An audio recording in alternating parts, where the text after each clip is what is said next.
meses, hoje nós chegamos no último capítulo dela.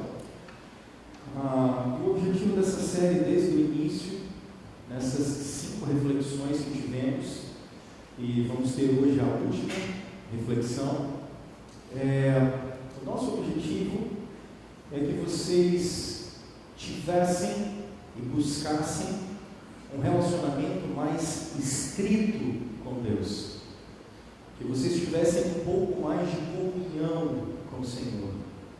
Nosso objetivo, quando estávamos pensando o que pregar, e quando nós pensamos em séries, nós preferimos fazer assim, porque a gente pode se voltar por determinado tempo para um tema e esgotar o máximo possível naquele período. E quando a gente conversou aqui sobre sair da superfície, nós conversamos sobre você mergulhar, por exemplo, na palavra de Deus e encontrar nela o caráter de Deus. E você gastar tempo com o Senhor refletindo na palavra dele. Sair dessa superfície para que não qualquer vento de doutrina te leve para qualquer lugar. Sair da superfície também, nós conversamos sobre mergulhar na oração e conhecermos o caráter de Deus quando o conhecemos e o chamamos de Pai, e podermos, nos momentos mais diferenciados da nossa vida, conversarmos com o Senhor e termos Ele como um amigo, alguém que a gente conversa o tempo todo, o dia inteiro, porque nós estamos diante de Deus, e sairmos dessa superficialidade de não conversarmos com o Senhor nunca. Conversamos também sobre sair da superficialidade e mergulharmos na comunhão, porque a gente sempre se fortalece nesse exercício espiritual de estarmos juntos. Conversamos na semana passada sobre mergulharmos na adoração e enxergarmos a vida como um grande palco em que Deus está construindo a história de cada um de nós, e que cada ato que nós fazemos deve ser para promover o nome dele, porque nada do que somos, temos e fazemos é nosso, tudo é do Senhor. E quando ele fez o jardim, ele nos colocou e disse: abençoem uns aos outros, cuidem uns dos outros, administrem a criação, façam família e não deixem de se relacionar comigo. E hoje eu quero conversar com vocês. Eu queria pedir que você abrisse a sua Bíblia no livro de Hebreus, no capítulo 4, e nós vamos conversar sobre mergulhar no descanso. Mergulhar no descanso.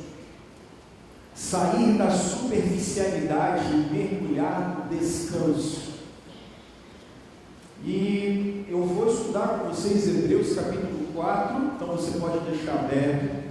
Então a nossa dinâmica vai ser assim, só para você ficar situado. Eu vou fazer uma introdução rápida, vou tentar levantar a problemática, eu vou ler o texto. A minha reflexão vai se basear especialmente nos 3 primeiros versículos, mas a perícope toda é importante, ela está até o verso 11, e especialmente na conclusão eu vou trabalhar com vocês o verso 7, 8 e 9. Então eu vou tentar colocar vocês dentro do texto, vamos tentar trabalhar exegeticamente algumas coisas, e aí eu faço aplicações, e aí a gente termina, tudo bem? Então nós vamos fazer desse jeito: eu faço uma introdução, levo vocês para o texto, faço aplicações e aí termino com o que você leva para casa. Não vou usar slides hoje, vou usar pouco só na introdução, para você poder se situar, tudo bem? Vamos lá então. Eu vou usar na introdução, porque eu preciso fazer uma provocação a vocês, que esse trem vai passar? Vai, né? Opa. Não passou. Se não passou, ou é ele, ou passou. Obrigado. Essa é uma frase de um filósofo coreano, e eu trago, ela é de um livro que vocês também não podem correr sem deixar de ler. É um daqueles que você tem que anotar, chamado A Sociedade do Cansaço. Ele é muito bom, de um filósofo coreano chamado Byung-Chul Han. Excelente nome, cadê Sheilane? Byung-Chul Han.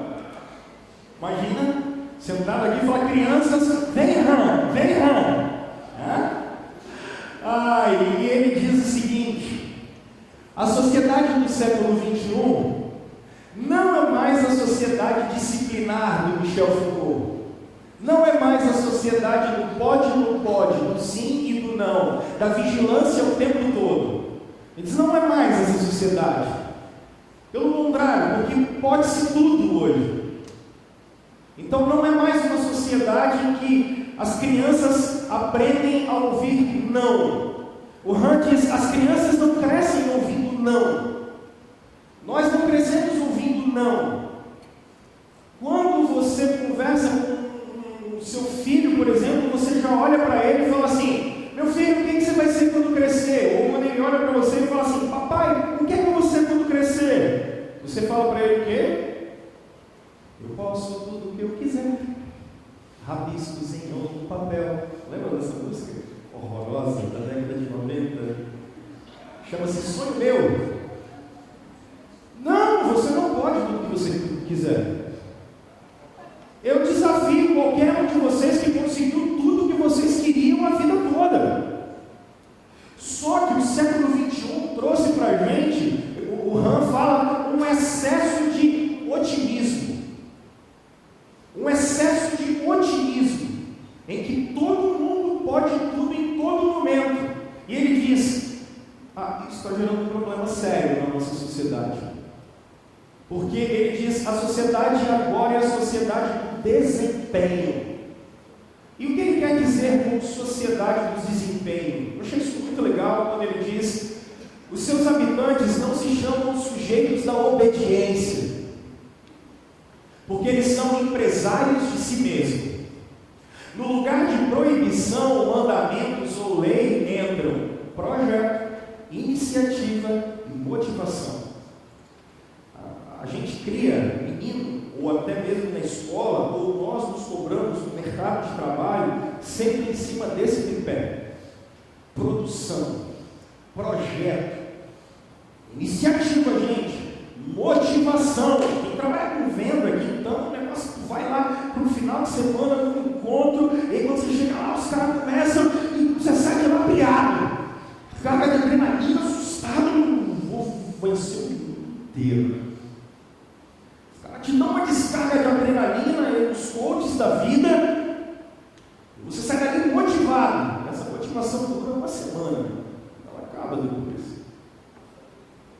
Mas é interessante que a sociedade disciplinar, ela está sempre dominada pelo não, né? E basicamente, por exemplo, nós que somos um pouco mais velhos, crescemos nessa sociedade do não. Não, não, não, e hoje ela já não é mais assim, né? E aí ele diz, sua negatividade gera loucos e delinquentes. Mas eu não vou me focar nisso, porque eu gostei dessa última frase. A sociedade do desempenho produz depressivos e fracassados. Faz sentido? Aqui, pelo amor de Deus, vocês são extremamente polares e vocês têm que aprender a interpretar um discurso. Quando eu estou dizendo para vocês de motivação, de incentivo, eu não estou dizendo que você sai daqui e dá um tiro na cabeça e você nunca mais vai poder ter um sonho. Não é nada disso que eu estou falando. Vocês são muito ao mar ou muito à terra. O ser humano é assim. Eu, por outro lado, nunca vi alguém chegar em algum lugar sem ter algum tipo de sonho. Então, aprendam a interpretar um discurso, por favor. O que eu estou querendo dizer para vocês é que esse excesso de eu posso tudo, eu faço tudo, eu tenho tudo, ele é um discurso mentiroso.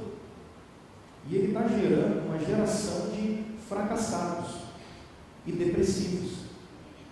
Porque quando a gente não consegue realizar aquilo que a gente colocou no sarrafo, o que acontece com a gente? A gente começa a se sentir fracassado. A gente começa a se sentir depressivo. Quando isso se torna, por exemplo, um padrão de consumo para mim, o que eu faço? Começo a me sentir fracassado, começo a me sentir depressivo. Quando isso se torna um padrão de trabalho que a gente tem, a gente talvez não consegue atingir, a gente começa a se sentir depressivo e a gente começa a se sentir fracassado. Porque a sociedade do século XXI se tornou a sociedade do desempenho. Tudo para nós tem que ser rápido. Tudo para nós tem que ser larga escala. E tudo para nós tem que ser espalhafatoso. Então, tudo que a gente faz, a gente quer um resultado extremamente rápido. E quando esse resultado é muito rápido, ele tem que ser extremamente, o retorno dele tem que ser muito bom. E tem que todo mundo ver. E aí, quais são as nossas maiores dificuldades? Às vezes não é no trabalho. As nossas maiores dificuldades, por exemplo, são dentro de casa. Porque o casamento não é construído de maneira rápida, espalhafatosa e com resultados absurdos. Porque eu preciso trabalhar com a minha esposa dia após dia. Às vezes não vejo resultado, às vezes ela não vê resultado em mim. E aí o que a gente faz no meio do caminho? Termina o casamento porque não teve um resultado rápido, grandioso e extremamente impactante. Quantos de nós nos decepcionamos com a criação de filhos, por exemplo? Porque a gente não tem um resultado rápido, nem espalhafatoso. E às vezes esse resultado é ao longo de uma construção de décadas e décadas e décadas e décadas em que pais, por exemplo, se relacionam com seus filhos. Mas esse sentimento de fracasso é porque foi colocado na gente e nós nos deixamos envolver por uma cultura de desempenho e produção. Não é muito comum vocês sentirem que fazem e não chegam a lugar nenhum. Isso é muito comum. Mas isso é um reflexo da nossa geração. Deixa eu passar só para vocês entenderem o extremo, o tal efeito retardado, ou é por aí. E aí o que acontece? A gente não está sabendo lidar com a vida da gente, né? Eu estava lendo um livro um dia desse, um cara estava falando que você, com gráficos de 4 quadrados, você explica a vida inteira. E eu coloquei esse negócio aqui, porque o que é que está acontecendo com a gente? O que está acontecendo com a gente é isso. Quem tem mais de 40 anos, fala se é verdade isso para mim. Quando nós temos menos de... Eu vou brincar com você, fala assim, quem tem mais de 40, levanta a mão aí. Não precisa não. E ninguém vai levantar a mão. O que o pessoal fala é que antes dos 40 a vida é assim, né? A gente tem muita vitalidade e muita energia. Só que o que a gente faz com as nossas atividades? Vive correndo de um lado para o outro. Faz tudo e não faz nada. Não chega a lugar nenhum. Quem tem menos de 40 acha que o tempo da vida nunca vai acabar. E nunca consegue se focar em nada. Tem uns que são mestres em tudo e não sabem de nada. Mas dizem que depois dos 40 a energia vai começar a ir embora, né? A energia começa a ir embora, começa a ficar... E dizem que a sabedoria, o foco, e aí a gente começa a dar uma focada em algumas coisas. É verdade isso, pessoal? Pelo menos deveria ser, né? Mas essa reflexão é interessante porque a sabedoria bíblica, ela vai falar para nós o seguinte, que o ideal é que a gente tenha muita energia e muito foco e muita sabedoria em tudo que a gente faz. Querem ver uma coisa interessante?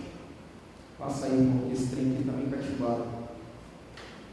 Eu acho que o resumo é isso. Eu acho que se a gente olhar na nossa vida, ao invés de nos preocuparmos com desempenho, a gente deveria estar preocupado com essas 3 coisas aqui. Primeiro, fazer menos e fazer melhor. Fazer menos e fazer melhor. Poucas atividades. Mas as poucas atividades que a gente faz bem feito. Mulheres, por favor, olhem para mim. Contaram uma mentira para vocês. Falaram que vocês têm uma mente diferente da nossa e a mente de vocês é multitarefa. Mentira! Não, pastor, mas a anatomia para! Vocês estão loucas, tomando Ritalina o tempo inteiro. Porque vocês não são multitarefa. Nós somos seres humanos criados à imagem e semelhança de Deus com foco. Não há seres humanos que deem conta de ficar na tela do celular, ficar no meio de uma reunião de frente para o mar. Alguma coisa você não vai aproveitar. Não dá para ficar brincando com seu filho no parquinho, conversando com o chefe no WhatsApp e ainda tentando ouvir a conversa das duas mulheres que estão atrás. Não dá. É por isso que a gente está pilhado. Porque queremos fazer 20 coisas ao mesmo tempo. Percebe que você não consegue sentar para assistir um filme sem ter um telefone do lado. Enquanto está rolando a cena da música lá, você está mandando mensagem para alguém que está do outro lado do planeta. Ou só eu que sou assim? Só eu, né? Fazer menos e fazer bem feito. Se nós começássemos, e aí você que está na faculdade ou no mestrado, começa a fazer um trabalho sobre o tanto de tempo que a gente perde durante o dia em produtividade, porque a gente está olhando a tela do telefone. Quanto tempo de produtividade você não perde com isso? Fazer pouco e fazer bem feito. Qual foi a última vez que você conseguiu sentar para ler um livro sem ter, eu vou usar ele de novo, o telefone do lado? Fazer um trabalho. Fazer o dever de casa com o filho. É interessante, a gente vai jogar bola com os garotos. Não somos daqui não, somos de outro lugar. Aí, entre uma pelada e outra, o que os meninos fazem? Eles vão ver a mensagem. A gente conseguiu jogar bola direito mais. A gente precisa fazer pouco e fazer bem feito. Eu sou um ser humano não compartimentalizado. Eu sou uma unidade. Eu tenho que fazer pouco e fazer bem feito. Mas não é só isso, eu tenho que fazer menos para fazer com mais profundidade. Vocês que são jovens, especialmente vocês que são jovens, a geração de vocês tem muito conteúdo e pouca profundidade. É uma geração de jovens tolos, que sabem de tudo, sabem de política, sabem de economia, sabem de tudo, mas não sabem de nada. Porque não tem profundidade em nada. Rasos na sabedoria do dia a dia, rasos. A sabedoria bíblica está dizendo para a gente fazer poucas coisas, mas essas poucas coisas a gente fazer com mais profundidade. Só que isso vai demandar de você fazer escolhas, e vai ser difícil. Especialmente se você é o tipo de pessoa que começa a pega isso, pega aquilo, faz isso, faz aquilo outro, faz, quando você pensar que não, você está louco e não consegue fazer nada direito. E aí você vai botar a culpa nos outros. Não, porque não para de me ligar, não, porque eu tenho que fazer isso, eu tenho que fazer aquilo outro. Parou. Escolha uma coisa só para fazer de cada vez. E termine o que você começou a fazer. Porque senão nós vamos continuar sendo a sociedade do cansaço, como o Han disse. E uma última coisa é que a gente precisa fazer menos para a gente ganhar mais impacto e influência. Olha só, eu tenho filhos pequenos. Eu vou ter que gastar tempo com elas. Eu e a Aline vamos ter que gastar tempo com elas. Não tem jeito. Se a gente quer fazer alguma coisa, e eu digo, por exemplo, eu como pastor, a minha atividade profissional, eu vou usar a família, pensei nisso aqui. Eu posso fazer zilhões de coisas. Atividade pastoral, eu tenho zilhões de coisas para fazer. Eu posso me enveredar por área de presbitério, de ensino, de Supremo Concílio, educação teológica, posso virar professor, posso fazer o que for, posso ficar só pregando, posso ser um cara que só visita. Se eu não tiver o foco da minha atividade, eu vou fazer tudo e não faço nada. E isso serve para todos vocês. A gente precisa começar a fazer menos coisas. E essas pequenas e menos coisas que a gente faz, a gente vai conseguir dar mais tempo para quem está do nosso lado, para a produção das coisas que a gente faz, fazer menos coisa para a cabeça poder estar boa, para o coração poder estar bom, para a gente não ser essa geração do cansaço. E aí, esse trem está funcionando agora? Agora tá? Tá bem? Ó! geração de cansaço. E talvez eu prego para vocês que estão aqui hoje, que são exatamente a geração do cansaço. Essa é a sua foto 3x4. Tem uns que estão rindo aí, aqui, o pau está quebrando. É a geração do cansaço. Mas o que o texto bíblico diz para nós? Visto que nos foi deixada a promessa de entrar no descanso de Deus, que nenhum de vocês pense que falhou.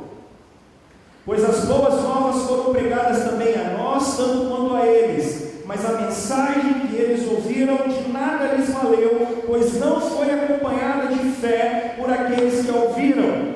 Pois nós, os que cremos, é que entramos naquele descanso conforme Deus disse: assim jurei na minha ira, jamais entrarão no meu descanso, embora as suas obras estivessem concluídas desde a criação do mundo. Você pode ler em casa depois, até o verso 11, que é o contexto desse texto. A carta aos Hebreus, nós não sabemos quem escreveu, ela foi escrita muito 99,9% de chance antes da queda de Jerusalém, que foi em 70 depois de Cristo, e ela provavelmente tenha sido escrita para falar para os judeus que se converteram ao cristianismo, mas por causa da perseguição de Nero, esses judeus começaram a voltar para o judaísmo. Então, o escritor da carta aos Hebreus escreve para esses irmãos que estão voltando para o judaísmo o seguinte: por que vocês estão voltando para as práticas antigas? E aí ele começa dizendo, e esse talvez seja o tratado mais cristológico do Novo Testamento, porque ele está dizendo assim: Jesus sustenta todas as coisas com o poder da sua palavra, no verso 3, no capítulo 1. Por quê? Porque Jesus é Deus encarnado. Então não faz o menor sentido vocês voltarem para o judaísmo, porque Jesus é a realização de tudo o que Deus queria fazer nessa terra. Ele está dizendo, quando nós olhamos para Jesus, nós vemos Deus. Quando nós olhamos para Jesus, nós olhamos as obras de Deus. Então ele diz, não faz sentido vocês voltarem para o templo, vocês voltarem para sacerdotes, porque ele começa a dizer, Jesus é maior do que anjos. E a carta aos Colossenses, por exemplo, trabalha do culto que se fazia em Colossos aos anjos. Paulo diz, o escritor aos Hebreus diz, Jesus é maior do que anjos, Jesus é maior do que aqueles sacrifícios, Jesus é maior, ele termina dizendo, o capítulo 1 e o 2, que Moisés. E aí agora, no capítulo 3 e 4, ele vai dizer assim, existe um descanso. E a palavra para descanso aqui, ela pode significar três coisas. Primeiro, ela pode significar descanso com paz com Deus. Alguns que interpretam, existe um descanso, quando o verso 1 fala, que ele diz assim, visto que nos foi deixada a promessa de entrarmos no descanso de Deus. Porque se vocês olharem a citação que ele faz no Salmo 95, verso 11, no verso 3, ele está fazendo uma citação de algo que aconteceu em Êxodo 17, em Números capítulo 20, que é o tempo da provação em Massá e Meribá. O que aconteceu ali? Israel tinha sido libertado do Egito, quando eles estão indo para a terra prometida, depois de Deus ter feito zilhões de milagres, faltou água. E quando faltou água, qual foi a primeira coisa que o povo fez? Reclamou. E reclamou mais uma vez. E reclamou de novo. Aqui deixa eu abrir aspas para vocês, porque às vezes a nossa relação com Deus, ela se dá por coisas que Deus pode fazer, né? E a gente fala assim, se Deus fizer isso, eu vou acreditar nele. Se Deus fizer isso, eu vou confiar nele. Se Deus realizar isso, eu vou confiar nele. A pergunta é, quanto de milagre Deus tem que fazer para você confiar nele? Essa relação com Deus não tem que se basear em milagre, em nada que Deus faz. Deus pode fazer milhões de milagres e o seu coração vai continuar pecaminoso do mesmo jeito, inclinado para longe. Não é milagre que faz a minha relação com Deus. Israel está mostrando isso. Paz com Deus. Deus aqui, a ideia de descanso, é porque Israel foi chamado para ser o povo da aliança, o povo que deveria crer e se relacionar com Deus. Mas há uma outra coisa que essa palavra quer dizer aqui, que é o sétimo dia da criação, o mandamento do descanso. Quando vai falar a questão do sábado,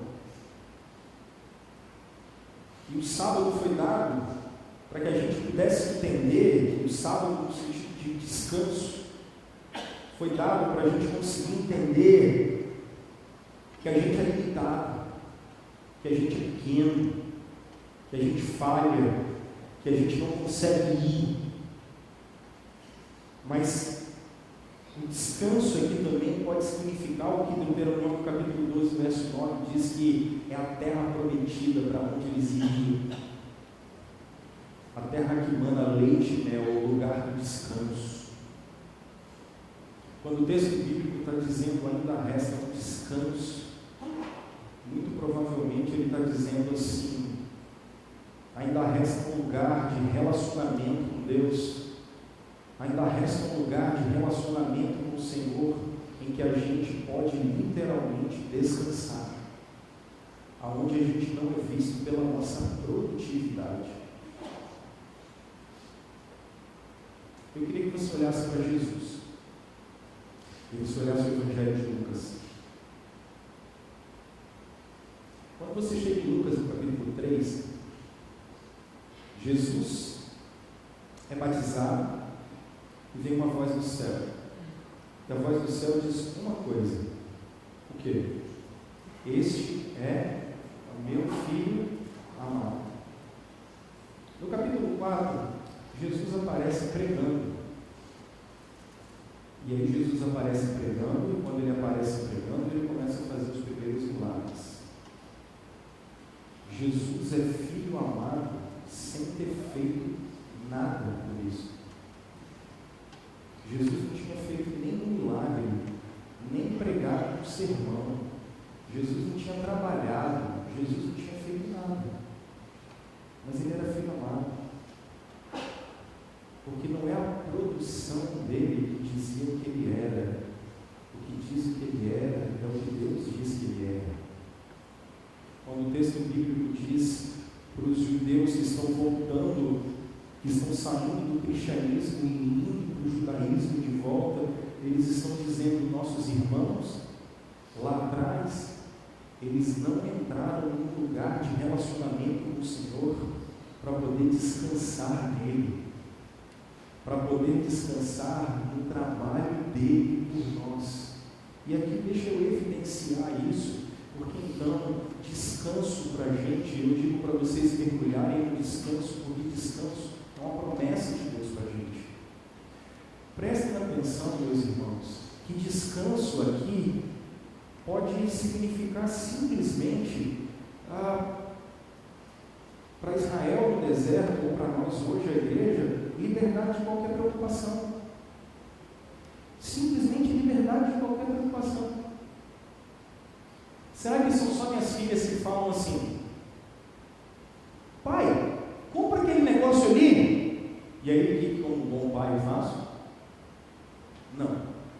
E o que sua filha fala com você? Passa o cartão, pai. Passa o cartão. Livre de qualquer preocupação. Porque ela não tem preocupação de pagar o boleto depois. Livre de qualquer preocupação. Nós precisamos ficar livres de quaisquer preocupações. Mas quer ver uma outra coisa que isso aqui significa? Que esse termo significa? Ficar fixo e ficar seguro. Eu era pequeno e a minha mãe gostava muito de praia. Branca daquele jeito. Minha mãe era daquelas que fazia, Marcelo, me fala o nome, bronzeador com cenoura. Você também fazia, pé na Praia da Costa? Marcelo, você ficava pulando lá naquele negócio, ficava? Nessa época que você ficava pulando, eu ia de ônibus com minha mãe lá para a Praia da Costa. Com aqueles ônibus, parava em Santo Quarto, pegava o ônibus, barrotado. E o que aconteceu comigo na hora de dormir? Porque a gente ia voltar de ônibus, minha mãe dirigia. Então era engraçado, porque eu era muito moleque, eu me lembro como se fosse hoje.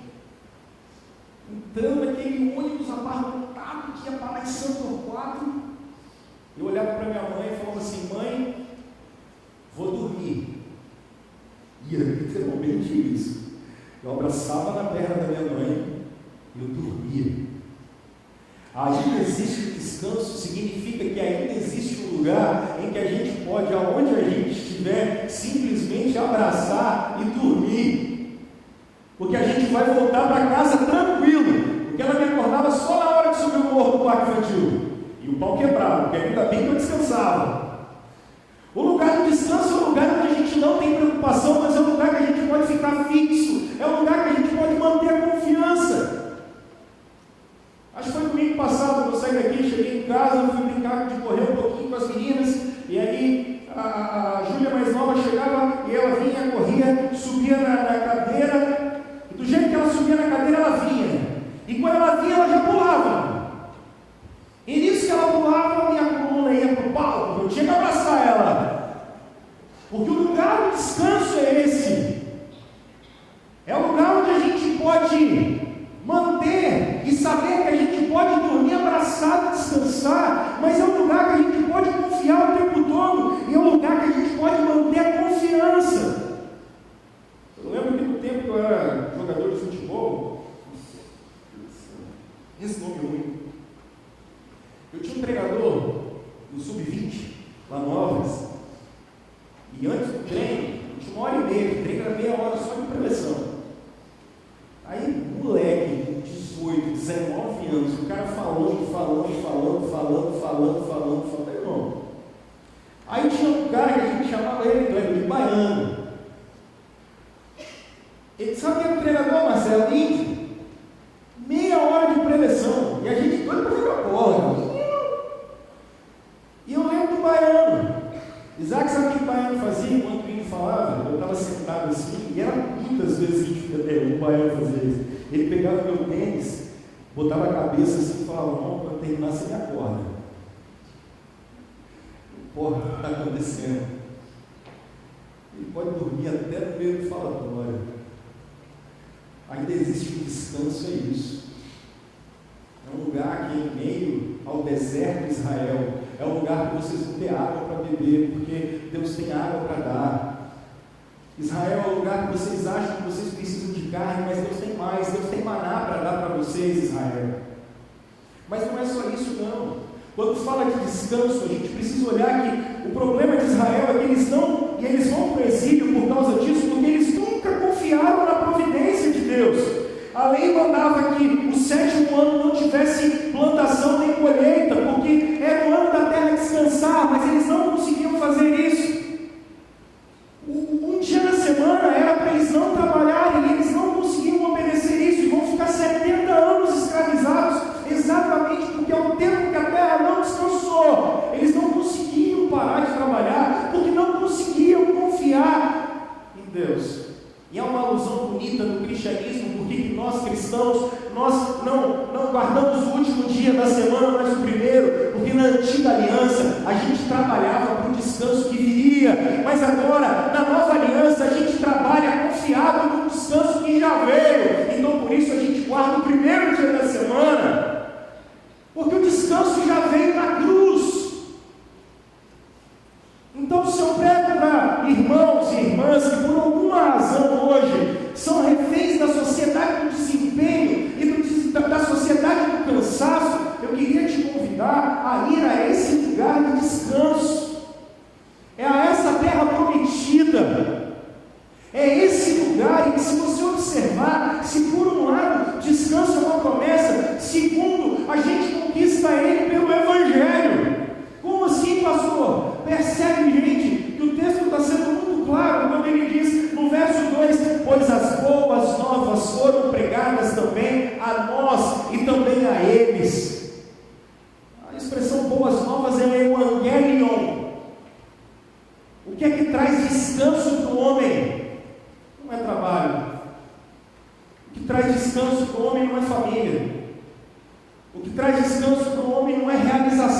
pessoal, não é título. O que traz descanso para nós não é trabalhar. Fui estudar essa semana, fui fazer um módulo lá em São Paulo. Eu estava conversando com o professor que com a pesquisa, o cara tem que trabalhar 80 horas por semana. Eu olhei para ele e falei: como é que você está vivo? Ele falou: rapaz, eu tenho que trabalhar para mudar esse negócio, eu não vou dar conta. Porque ele dá aula e ainda tem as pesquisas que ele faz no núcleo de economia. Como é que você está vivo? Ele falou: cara, eu aceitei que eu queria voltar para o Brasil e tal, mas eu vou ter que fazer esse negócio, vai ter que mudar. Eu não tenho condição de ficar assim. E ele falou: e quando foram me contratar, os caras acharam bacana esse negócio de trabalhar 80 horas na semana. Não! O que nos garante descanso não são as nossas realizações. O que garante descanso para a gente é o Evangelho. E o que é o Evangelho? O Evangelho, antes de ser uma boa notícia, ele é uma péssima notícia. Ele é uma péssima notícia porque o Evangelho é a notícia de que os homens são insuficientes. O Evangelho é a notícia de que não adianta você tentar trabalhar para poder ser salvo. E o que a gente faz é exatamente tentar trabalhar para ser redimido. Percebem que a nossa cultura, a redenção vem pelo trabalho. Trabalho. Porque o trabalho gera o fluxo do consumo. E o fluxo do consumo gera realização. Esse é o tripé da redenção do século XXI. Dessa sociedade, o Han fala. Esse é o nosso tripé. E sabe o que é interessante? Calvino ensinava algo bacana sobre a vida. Calvino ensinava que na vida tudo é conquistado através de muito trabalho. Mas Calvino também ensinava que em tudo na vida você precisa ter poupança. E ele também ensinava que em tudo na vida você precisa administrar da melhor maneira possível. Pense nisso em relação a tempo, saúde, energia, entretenimento, finanças. Eu trabalho, poupo e administro bem. E pensa que o tempo é o pior de todos, porque se tem um que a inflação não corrige exatamente o tempo. É horrível isso. O Evangelho veio mostrar que essa nossa maneira de viver, ela está completamente errada e condenada. O Evangelho é a notícia de que a raça humana, quando se rebelou contra o Deus Criador, a única coisa que ela conseguiu foi morte. E nós estamos nos sentindo, às vezes, cansados, perdidos e frustrados, tediosos, depressivos, porque nós não entendemos o Evangelho. Nós não entendemos que Jesus veio para aquela cruz para dar descanso para a gente. Jesus veio dar descanso para o meu perfeccionismo. Jesus veio dar descanso para a minha maneira de administrar tudo que Ele me deu. Jesus veio me dar descanso porque quando Ele estava naquela cruz, Ele estava me amando, não pelo que eu faço, pelo que eu compro, pelo que eu produzo, mas Jesus estava naquela cruz porque Ele resolveu me amar. A boa notícia é que eu não sou suficiente, mas que Jesus é suficiente no meu lugar. O que dá descanso para o ser humano é o relacionamento dele com Deus, é o relacionamento dele com Jesus. E aqui, deixa eu trazer uma observação muito simples para vocês. Pessoal, nós colocamos um padrão de relacionamento com Deus através do Evangelho que está errado. Muitos de vocês não conseguem se relacionar com o Senhor e não conseguem orar, não conseguem buscar a face de Deus, porque às vezes a gente colocou um padrão de oração como se eu tivesse que ficar 2 horas de joelho no quarto escuro. Eu queria que você não apagasse isso, mas vocês não conseguem fazer isso. Vocês não conseguem fazer isso. O fato é esse. Poucos de vocês conseguem manter um tempo de oração com Deus. O que o Evangelho veio te ensinar é que você, ao invés de manter 2 horas de contato de uma vez só, o Evangelho veio me dizer que quando Jesus veio aqui, ele veio para que eu pudesse ser amigo de Deus. Então, ao invés de eu ter 2 horas de contato, eu vou ter contato com Deus durante o dia inteiro, conversando com Ele o dia inteiro, em todas as minhas atividades, em todas as minhas dúvidas, porque era isso que Jesus fazia o tempo todo. Ele estava em contato com o Pai o tempo todo. O que o Evangelho vem ensinar para mim é que eu preciso manter essa vida de contato com Deus, porque só assim eu consigo ter descanso. Mas uma outra coisa é que esse descanso é uma promessa, e que se ele é vindo e visto pelo Evangelho, percebe que a única maneira de você se apropriar desse descanso é pela fé. Perceba que o texto bíblico é muito claro quando ele diz isso. Mas a mensagem, verso 2, que eles ouviram, de nada lhes valeu, porque elas não foram e não foi acompanhada de fé por aqueles que ouviram. Pois nós, os que cremos, é que entramos naquele descanso.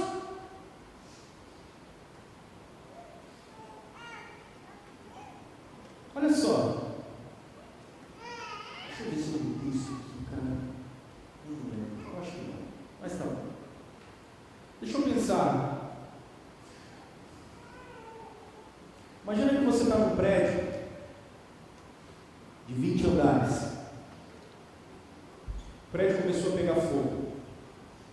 Você está com seu filho pequeno no colo. Está no 10º andar. E o fogo começa a consumir o prédio. O pessoal está lá embaixo dizendo assim: joga! Os caras estão com uma rede lá embaixo para segurar o menino. O que você faz? Não fala que você joga não, porque é fácil falar aqui, né? Ventinho, fresquinho. Eu estou usando essa ilustração simplesmente assim. A fé que esse cara está dizendo aqui é essa. Para que voltar para as coisas antigas se eu tenho Jesus? É o tempo da gente se jogar. É o tempo da gente confiar não no nosso esforço, é o tempo da gente confiar no esforço de Jesus por nós. É o tempo de confiar que a salvação veio não pelo que eu faço, mas veio pelo que Ele fez por mim. E a vida que Ele quer que eu mantenha é uma vida de fé, que aqui tem 2 coisas: é o jogar-se nos braços dEle num prédio pegando fogo, mas é uma vida de obediência. E se vocês continuarem lendo a partir do verso 3, o grande problema deles é que eles desobedecem porque não confiam. Israel não confia. Israel simplesmente não confia. Não é porque Deus não fez milagre, porque fez milagre o tempo todo. Derrubou todos os deuses egípcios, abriu o mar, deu água, deu carne, deu maná, e venceram Og, rei de Bazã, foram vencendo todos os reis em volta, e quando eles chegaram na frente da terra prometida, está na hora de entrar. Aí em Números capítulo 13, eles mandam 12 espiões que ficam 40 dias, e quando eles voltam, eles dizem: a terra é bonita, a gente vai descansar nela, mas os inimigos são grandes demais. Isso é muito grande, a gente não vai conseguir vencer isso não. A questão não é se Deus trabalha ou não trabalha na vida da gente, a questão é se a gente consegue não ver e discernir com o coração com fé. Mas a gente está acostumado na nossa produtividade, a gente está acostumado com a gente fazer, e a gente não é nada. Só vai ter descanso se a gente obedecer e se a gente se jogar. Hoje é dia de você obedecer, e hoje é dia de você se julgar. Hoje é dia de você não confiar mais na sua performance, nem religiosa, nem profissional. Sair desse salto de arrogância do século XXI, de um homem produtivo. Descer a boca do pó, porque a nós só cabe coragem e vergonha, porque é Ele quem trabalha em nós, por nós e através de nós.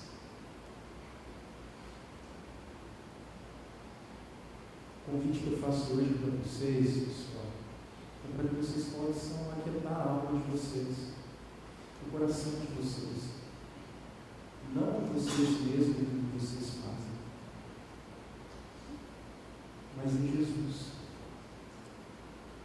E olha o que o texto diz, e essa é a minha conclusão que você leva para casa hoje.